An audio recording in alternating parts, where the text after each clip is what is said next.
There are certain steps to taking good pictures or good film images, and then on top of that there's an area where you don't know what's going to happen, where it is improvisation, and that's the exciting area because you can't plan it.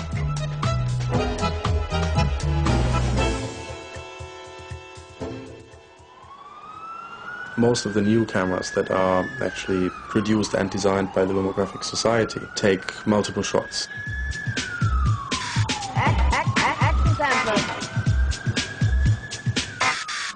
But they're all trying to break away from using a camera in a traditional way, creating an image that looks new and that looks unique. This is the plastic camera program which belongs to the family, which belongs to the philosophy, but it's not, has a different aspect.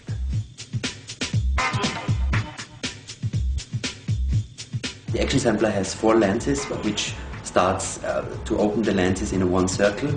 So you have little time between the first and the last of the photos you take, and so you have always a little movement, but it depends if you move the camera or if your object moves. I remember we had a good success with the action sampler in New York City, where we launched it first.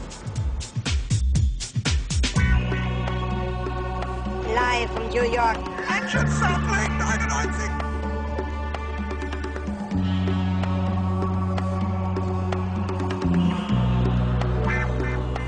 It was a best thing which could happen to us. All those little cameras with movements are from the content very lomographic. So there's a connection between the cameras, what they do, and our ideas. Action sampler camera.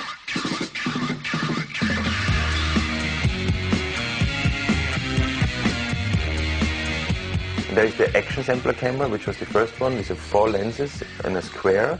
But the super sampler camera was the, let's say, first camera we developed by ourselves. The super sampler has 4 lenses in one line and takes 4 pictures in a series.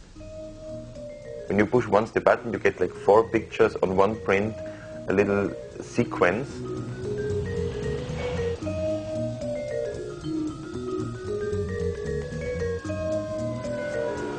This camera is developed by ourselves, engineered and now produced in China.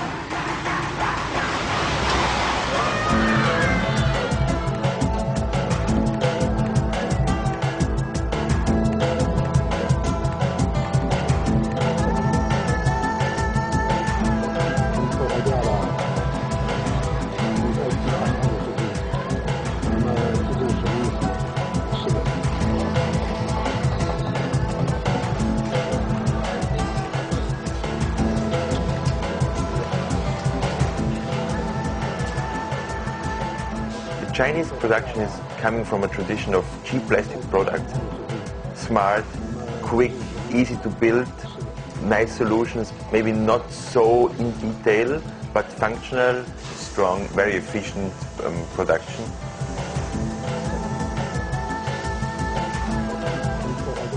China is opening up very quick now, is economically really exploding in a way, and they can produce everything and they do it very, very quick.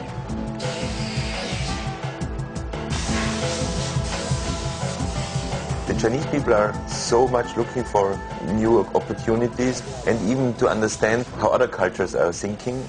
So they try everything and even they try to understand what is lomography, what is behind this philosophy and this idea. And I'm not so sure if they really understand what we are doing, but it's a very, very interesting intercultural experience.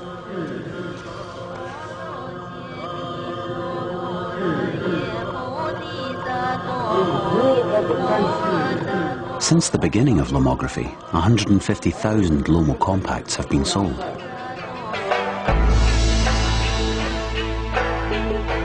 The biggest influx of new members has come through sales of the cheaper plastic cameras. In barely 3 years, over 1.5 million have been snapped up.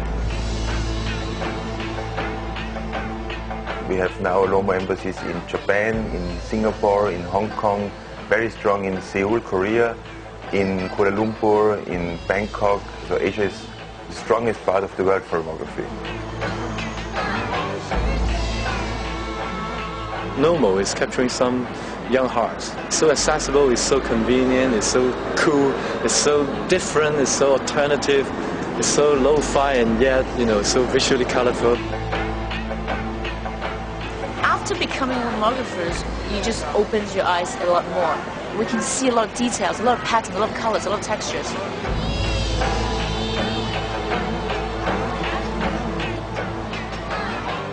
Lomo is a kind of, for me it's different because it's not just a camera. It's, behind it is a culture.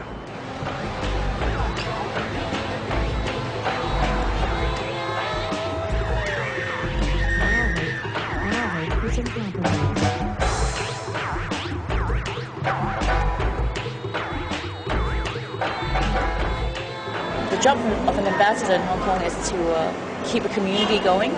So my job is to provide a linkage so that they know where to exchange photos, and we have magazines in Hong Kong that would publish their work, and we're free to do anything we want. So I have to contact all the Lomographers, hey, how have you been? Any interesting photos for us?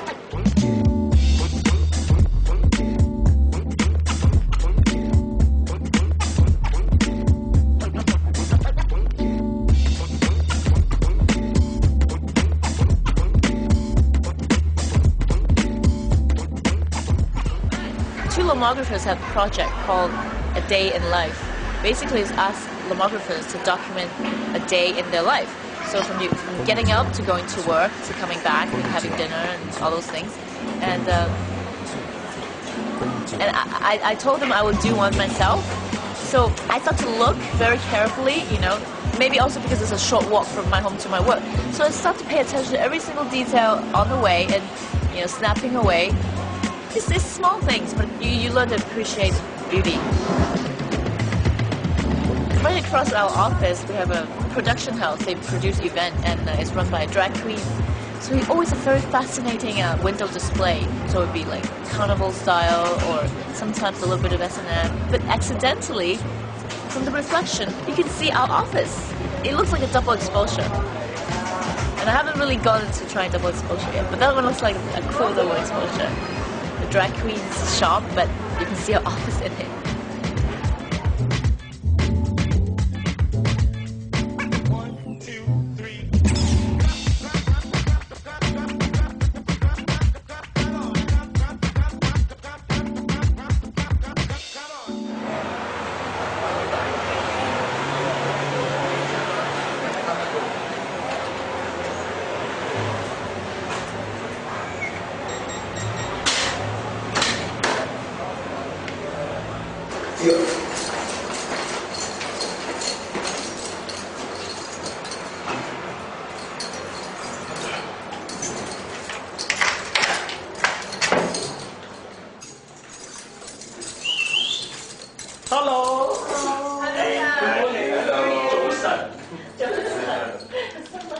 Going to Hong Kong, that's always a great experience, and to meet all the Lomographers, and we have always a strong program and go out a lot.